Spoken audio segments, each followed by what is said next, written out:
Bismillahirrahmanirrahim. Assalamualaikum warahmatullahi wabarakatuh. Kita belajar pengolahan mineral ya. Di sini ada pertemuan keempat. Kita belajar metode magnetic separation. Konsep dasar dari magnetic separation itu apa? Bahwa magnetic separation merupakan suatu metode konsentrasi mineral yang memanfaatkan perbedaan sifat magnetik antar mineral. Nah, pemisahan terjadi karena partikel yang memiliki respon terhadap medan magnet akan mengalami gaya magnetik dan terpisah dari partikel non-magnetik. Ini ada gambar ya, mari kita lihat satu persatu. Ada skema high gradient magnetic separator atau HGMS. Gimana cara kerjanya? Yang pertama ada slurry, campuran biji dan air masuk dari atas. Kemudian yang kedua di dalam tabung itu ada bolmetrik atau bola-bola baja.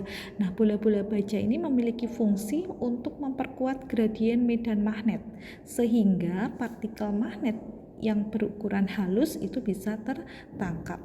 Kemudian yang ketiga di sisi luar itu ada magnetic coil di mana menghasilkan medan magnet yang kuat. Saat medan magnetnya aktif, maka partikel magnetik menempel pada bola-bola baja karena gradien medannya tinggi. Kemudian yang kedua, partikelnya non-magnetik atau tidak tertarik dan keluar ke bawah sehingga non-magnetic fraction. Kemudian di sini juga ada gambar ya, di mana menunjukkan gerak partikel bermuatan di dalam medan magnet. Di gambar ini ada 2 dimensi dan juga 3 dimensi. Kita lihat ya, ada titik-titik biru. Titik-titik biru itu merupakan medan magnet keluar bidang atau simbolnya itu ada bentuk plus dan lingkaran.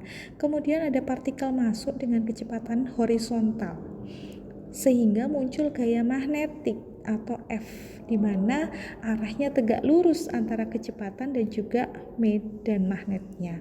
Akibatnya apa? Bahwa partikel tidak bergerak lurus tetapi membentuk lingkaran atau membentuk lintasan yang melingkar karena gaya magnet selalu tegak lurus arah geraknya. Kemudian dari kanan kita lihat ya, di kanan itu ada gambar 3 dimensi.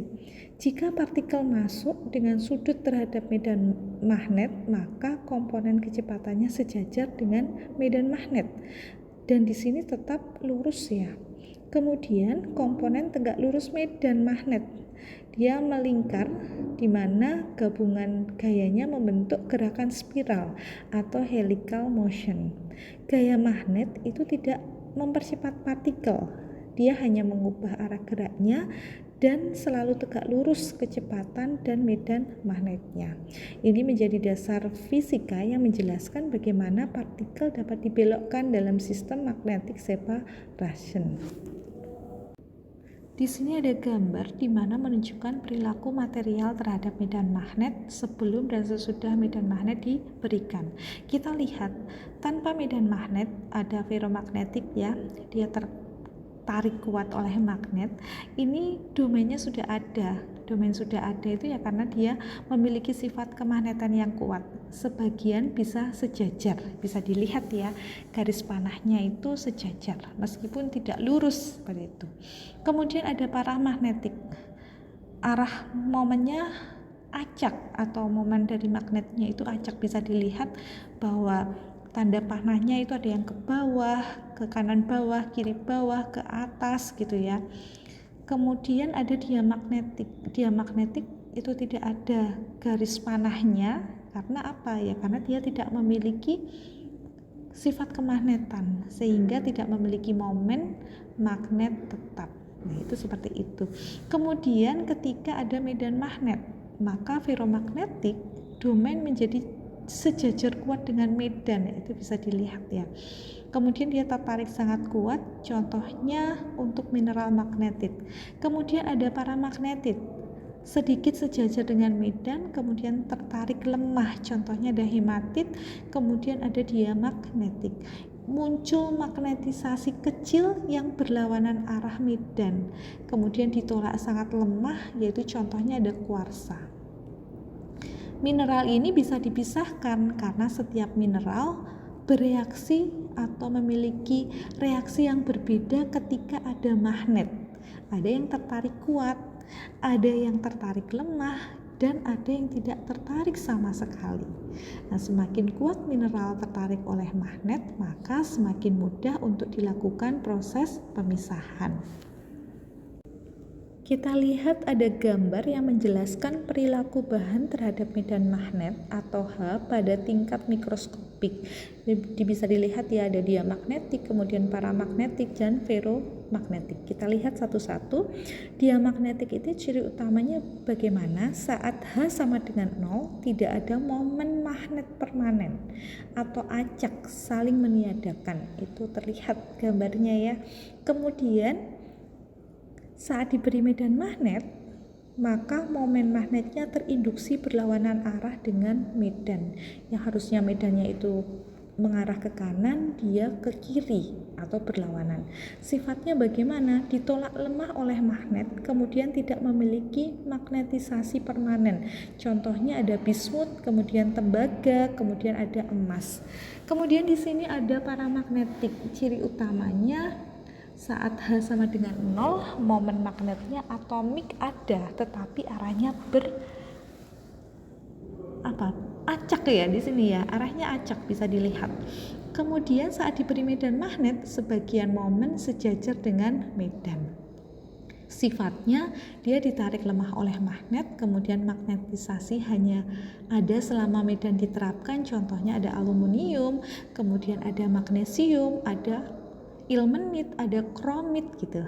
Nah, ini juga jenis dari material yang bisa dipisahkan menggunakan high intensity magnetic separator atau HIMS, karena butuh medan yang kuat, nilainya adalah kurang lebih 1-2 Tesla. Kita lanjutkan untuk ferromagnetik ya. Ciri utama saat H sama dengan 0, maka sudah memiliki domain magnetik atau kelompok atomnya searah. Kemudian saat diberi medan, domainnya menjadi lebih sejajar. Kemudian setelah medan dihilangkan, itu bisa tetap termagnetisasi. Sifatnya dia ditarik sangat kuat oleh magnet, kemudian bisa menjadi magnet permanen. Contohnya ada besi, nikel, kobalt, dan juga magnetit. Dasar teori fisika yaitu ada gaya magnetik pada partikel. Kita lihat di sini gaya magnetik yang bekerja pada partikel dalam medan magnet. Dirumuskan atau dapat dituliskan menggunakan persamaan Fm sama dengan Vx dibagi mu 0 dikalikan H dikalikan dH per dx. Volume V itu adalah volume partikel meter kubik, X itu adalah magnetic susceptibility, kemudian mu 0 itu adalah permeabilitas vakum di mana nilainya 4 dikalikan Pi dikalikan 10 min 7 H per M. Kemudian H itu adalah kuat medan magnet A per M, kemudian ada dH per dx itu adalah gradien medan magnet. Artinya apa? Tidak cukup hanya medan magnet kuat, harus ada gradien medan magnet agar partikelnya bisa tertarik. Kita lihat ya klasifikasi mineral berdasarkan sifat magnet. Ini ada diamagnetik jenisnya, X-nya itu negatif kecil, contoh mineralnya ada kuarsa, responnya adalah ditolak lemah. Kemudian ada paramagnetik, X-nya positif kecil, kemudian contoh mineralnya ada hematit, responnya tertarik lemah. Kemudian kalau untuk ferromagnetik, X-nya itu sangat besar, contoh mineralnya ada magnetit, responnya tertarik kuat. Perbandingan gaya yang bekerja pada partikel, ada gaya magnetik, rumusnya Fm sama dengan Vx per mu 0 dikalikan HdH per dx, dominan pada partikel magnetit. Kemudian ada gaya gravitasi, rumusnya Fg sama dengan rho Fg, dominan pada partikel kasar. Kemudian ada gaya drag, Fd itu sebanding dengan V, dominannya pada partikel halus. Ada jenis alat magnetic separation ada low intensity magnetic separator. Nah, ini bagaimana karakteristiknya? Kita lihat bahwa medan magnetnya itu nilainya ada 0,1 sampai 0,3 Tesla.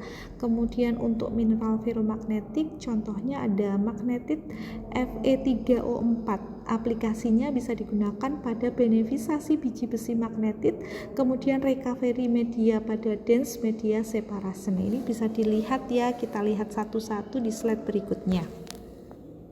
Di sini ada 4 gambar, ada concurrent tank, kemudian counter rotation tank, kemudian ada counter current tank, dan ada magnetic pulley.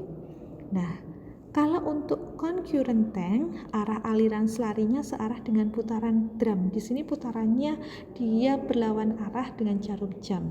Nah, ini cocok untuk partikel relatif kasar, kemudian recovery-nya cukup baik, tapi memiliki kemurnian atau grade-nya sedang. Umumnya dipakai untuk prekonsentrasi. Kemudian yang kedua atau yang B itu ada counter rotation tank. Arah aliran selarinya berlawanan dengan putaran drum. Waktu kontaknya lebih lama, kemudian recovery-nya lebih tinggi dibandingkan dari concurrent. Nah, ini cocok untuk menangkap lebih banyak partikel magnetik. Kemudian untuk C yaitu ada counter current tank, arah selarinya berlawanan dan melewati zona magnet yang lebih lama. Dia lebih selektif, biasanya menghasilkan grade yang lebih tinggi. Digunakan jika ingin konsentratnya lebih bersih dari pengotornya. Kemudian yang D itu ada magnetic pulley. Magnet dipasang di ujung konveyor.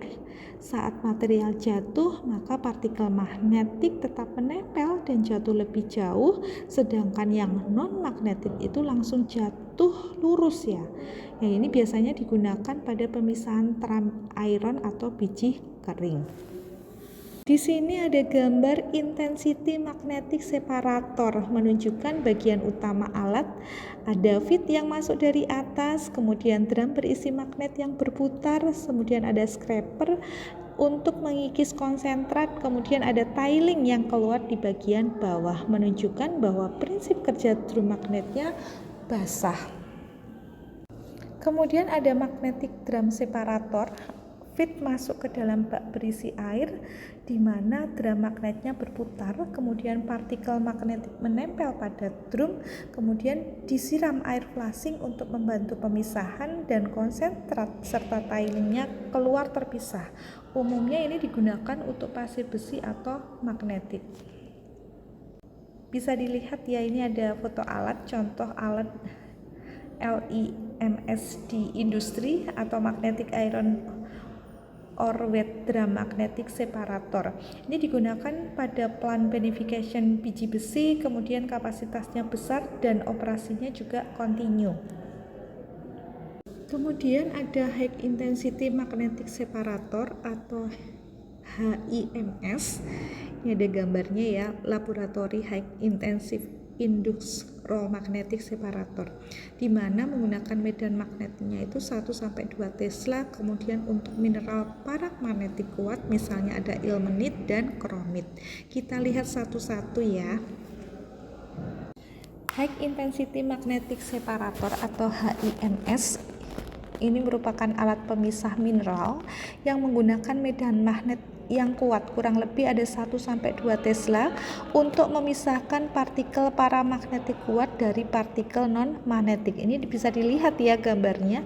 Kemudian bagaimana prinsip kerja utama? Yang pertama itu ada umpan atau feed dimasukkan melalui hopper, kemudian material dialirkan. Ini kalau yang kering lewat bed atau roll, kemudian yang basah itu lewat matriks di dalam selari. Kemudian yang ketiga, medan magnetnya intensitas tinggi menarik partikel paramagnetik. Kemudian yang keempat, partikel magnetik terpisah dari non-magnetik dan dikumpulkan di wadah yang berbeda. Nah, di sini ada HIMS kering atau induced Role magnetic separator, komposisi utamanya bisa dilihat ada feed hopper dan vibratory feeder, kemudian ada rare earth roll atau index roll, kemudian ada bed conveyor, dan ada splitter atau pemisah fraksi. Cara kerjanya bagaimana? Material kering dijatuhkan ke belt yang melewati roll magnet kuat, kemudian partikel paramagnetit, misalnya ada ilmenit, ada kromit, itu tertarik dan mengikuti permukaan roll. Nah, partikel non-magnetit jatuh lebih cepat karena tidak tertarik medan magnet. Nah, splitter memisahkan kedua fraksi tersebut. Ciri khasnya seperti apa? Ya, digunakan untuk material kering dan ukurannya relatif halus sampai menengah. Ini cocok untuk konsentrasi mineral berat paramagnetik. Kemudian ada HIMS basah atau Wet High Intensity Magnetic Separator. Komponen utamanya ada magnetic coil atau elektromagnet, kemudian ada expanded metal matrix atau media matrix, kemudian ada funnel dan discharge valve. Cara kerjanya yang pertama, umpan dalam bentuk slurry, yaitu campuran air dan mineral, kemudian medan magnet dialirkan melalui coil, kemudian ada partikel paramagnetit tertangkap di matriks logam dan partikel non-magnetik mengalir keluar. Setelah medan dimatikan, maka partikel magnetiknya dilepaskan dan dikumpulkan. Bagaimana dengan ciri khasnya? Dia efektif untuk ukuran yang sangat halus, banyak dipakai pada biji besi kadar rendah dan mineral industri. Kemudian ini ada gambar Wet High Intensity Magnetic Separator dan beberapa skema lainnya nanti akan dibahas satu persatu, di mana kalau untuk Wet High Intensity Magnetic Separator dia medan magnetnya 1-5 Tesla, digunakan untuk hematit, kemudian limonit dan juga kaolin untuk menghilangkan pengotornya berupa Fe. WHIMS ini adalah alat yang digunakan untuk memisahkan mineral magnetit lemah dari mineral non-magnetit menggunakan medan magnet kuat dalam kondisi basah. Biasanya digunakan untuk biji besi kadar rendah, ada hematit, limonit gitu ya, kemudian ada pasir silika, kaolin, felspar, kemudian untuk pemurnian mineral industri lainnya. Cara kerjanya bagaimana? Yang pertama ada umpan masuk dari atas, kemudian di dalam alat terdapat koil elektromagnet dan juga matrik baja atau steel wool. Kemudian saat listrik dialirkan terbentuk medan magnet yang kuat. Matrik baja menciptakan gradien magnet yang tinggi. Kemudian ada partikel magnetik dan juga non-magnetik. Yang magnetik dia akan tertarik dan menempel pada matriks, kemudian yang non-magnet dia lewat dan keluar sebagai tiling. Dan yang kelima, setelah siklus selesai maka harus dimatikan, air pembilas yang menyemprot itu dinyalakan, kemudian mineral magnetiknya terlepas dan keluar sebagai konsentrat. Kemudian di sini ada bagian-bagian utama, beberapa komponen penting, yaitu ada magnetic matrix, dia tempat partikel magnetit tertangkap, kemudian ada excitation coil, yaitu sebagai pembangkit medan magnet, kemudian ada rotary ring, itu adalah membawa matriks melewati zona magnet, kemudian ada flushing water system, yaitu membilas konsentrat, dan ada outlet magnetik dan non-magnetik, itu adalah jalur keluaran dari produk. Nah, mengapa disebut dengan high gradient? Ya, karena bukan hanya medan magnetnya yang kuat, tetapi ada gradien atau perubahan kekuatan medan yang tajam di sekitar matrik baja. Sehingga apa? Mineral magnetiknya lemah pun bisa tertarik, kemudian efisiensi pemisahannya juga meningkat. Adalah contoh alurnya, ada crushing, kemudian ada grinding, kemudian ada magnetic separation, kemudian juga ada flotasi, dan juga ada thickener. Kita lanjutkan, ada HGMS atau High Gradient Magnetic Separator. Ini menggunakan matrik baja halus untuk menciptakan gradien medan yang sangat tinggi. Cocok untuk partikel yang sangat halus atau kurang dari 100 mikrometer.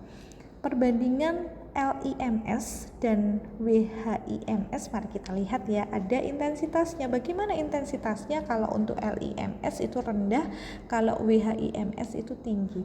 Kemudian mineral targetnya, kalau LIMS itu adalah magnetit, kalau WIMS itu adalah hematit. Kemudian ukuran partikel, kalau LIMS itu kasar, kalau WHIMS itu halus. Sedangkan biaya untuk LIMS itu relatif rendah, kemudian WHIMS itu lebih tinggi. Kita lihat ada parameter penting desainnya. Yang pertama ada intensitas medan magnet, kemudian yang kedua itu ada gradien medan magnet, ketiga ukuran partikel, keempat pulp density, kelima fit rate, kemudian yang keenam ada kecepatan drum. Pengaruh parameter terhadap recovery. Parameternya ada intensitas. Jika dinaikkan, maka recovery-nya juga naik. Dampaknya selectivity-nya bisa menurun. Kemudian fit rate-nya jika dinaikkan, maka recovery-nya akan turun. Dampaknya resident time-nya juga akan turun. Kemudian ada pulp density. Jika dinaikkan bisa naik entrainment-nya. Nah, di sini ada kurva grade recovery pada magnetic separation. Ada sumbu X-nya recovery dalam persen, kemudian sumbu Y-nya ada grade FE dalam persen. Nah, kenapa recovery naik, grade-nya turun? Ya, karena saat ingin mengambil lebih banyak mineral berharga, juga ikut mengambil sedikit pengotor. Akibatnya apa? Konsentratnya bertambah banyak, tapi tidak semuanya yang diambil itu adalah mineral berharga, maka kadar atau grade-nya menurun. Kemudian kenapa ketika grade-nya naik recovery-nya turun? Ya karena untuk mendapatkan kadar tinggi harus sangat selektif, artinya hanya partikel paling murni yang diambil, kemudian sebagian mineral berharga ikut terbuang, akibatnya recovery-nya akan menurun. Nah, di sini ada trade-off grade recovery, yaitu hubungan yang saling berlawanan antara kadar atau grade dengan perolehan atau recovery dalam proses konsentrasi mineral. Mekanisme pemisahan kita gunakan analogi sederhana, kita bayangkan ya ada magnetit yaitu paku besi, kemudian kuarsa itu adalah pasir plastik. Magnet itu sama dengan medan magnet separator. Ketika magnet didekatkan, maka paku tertarik, sedangkan plastik tidak. Di dalam plant atau di dalam pabrik kayak gitu, magnetit menempel pada drum, kemudian kuarsa jatuh sebagai tiling. Ini ada contoh, ada gaya magnetit ya. Diketahui X magnetitnya sama dengan 1, kemudian volume partikelnya sama dengan 5 kali 10 min 10 meter kubik, kemudian hanya sama dengan 800 kilo ampere per meter, kemudian dH per dx nya 10 pangkat 6 ampere per meter persegi, kemudian mu 0 nya sama dengan 4 pi dikalikan 10 min 7. Hitung gaya magnetiknya, kita masukkan dari rumus yang ada, Fm sama dengan 5 kali 10 min 10 dikalikan 1, kemudian dibagi 4 pi dikalikan 10 min 7 dikalikan 8 kali 10 pangkat 5 dikalikan 10 pangkat 6, sehingga hasilnya sama dengan 0,32 Newton. Nah, di sini gayanya cukup besar untuk menarik partikel. Apakah hematit bisa dipisahkan dengan LIMS? Kita memiliki data ya, ada X hematitnya itu sama dengan 10 min 3, kemudian X magnetitnya sama dengan 1. Karena X hematit jauh lebih kecil, tidak efektif dengan LIMS, maka kita gunakan WHIMS. Kemudian recovery-nya, fitnya sama dengan 100 ton per jam, kemudian F grade-nya sama dengan 40%, kemudian konsentratnya sama dengan 45 ton per jam, grade-nya 65%, maka kita hitung recovery-nya. Maka recovery sama dengan 45 dikalikan 0,65 dibagi 100 dikalikan 0,40, sehingga ketemunya adalah 73,1%. Kemudian aplikasi industri di Indonesia, pasir besi yang ada di Pulau Jawa itu biasanya menggunakan LIMS, kemudian kalau ilmenit di Bangka itu menggunakan HIMS, kemudian kalau kaolin yaitu menggunakan WHIMS untuk menghilangkan Fe. Nah, di sini ada kelebihan dan kekurangan dari magnetic separation. Kelebihannya apa? Yaitu tidak perlu reagen, pemisahan berbasis sifat fisik, sehingga tidak memerlukan bahan kimia seperti pada flotasi maupun leaching, sehingga bisa mengurangi biaya bahan habis pakai dan resiko pencemaran. Kemudian yang kedua, biaya operasinya relatif rendah karena konsumsi energinya lebih kecil dibandingkan proses kimia maupun thermal. Kemudian maintenance juga sederhana, terutama pada LIMS drum. Nah, sehingga cocok untuk operasi tonase besar seperti biji besi. Kemudian karena tidak menggunakan bahan kimia, otomatis dia ramah lingkungan, gitu ya. Tidak menghasilkan limbah kimia, kemudian air prosesnya itu dapat di-recycle. Emisi dan residunya juga relatif minimal. Kemudian kelebihannya ada prosesnya kontinu dan kapasitasnya tinggi. Alat seperti LIMS mampu menangani ratusan ton per jam dan cocok untuk plant skala industri. Kemudian dia efektif untuk pre-concentration, yaitu dapat menurunkan beban grinding maupun flotasi dengan membuang pengotornya terlebih dahulu. Kemudian kita bisa melihat dari segi kekurangannya. Tidak efektif untuk mineral non-magnetik. Jadi mineral diamagnetik, misalnya kuarsa, hampir tidak merespon medan magnet sehingga tidak dapat dipisahkan kecuali dikombinasikan dengan metode lain. Kemudian dia sensitif terhadap ukuran partikel. Partikel terlalu halus, yaitu kurang dari 30-50 mikrometer, itu sulit ditangkap karena gaya hambat fluida lebih dominan daripada gaya magnetit. Kemudian investasi awalnya tinggi untuk high intensity. WHIMS dan HGMS membutuhkan sistem elektromagnet dan kontrol arus tinggi, sehingga capek lebih besar. Kemudian konsumsi energi meningkat pada intensitas tinggi, bahwa medan magnet kuat 1-5 Tesla membutuhkan daya listrik yang besar. Kemudian dapat terjadi entrainment, yaitu partikel non-magnetik dapat ikut terbawa secara mekanis terutama pada sistem basah. Aspek sustainability magnetic separation, ada aspek energi ya, lebih rendah dibandingkan flotasi. Kemudian air yang diperlukan untuk WHIMS butuh recycle system. Kemudian emisi itu tidak ada reagen kimia. Kemudian potensi green tech, yaitu prekonsentrasi, dia hemat energi grindingnya. Demikian pembelajaran terkait dengan metode magnetic separation pada pengolahan mineral. Terima kasih, mudah-mudahan bermanfaat. Wassalamualaikum warahmatullahi wabarakatuh.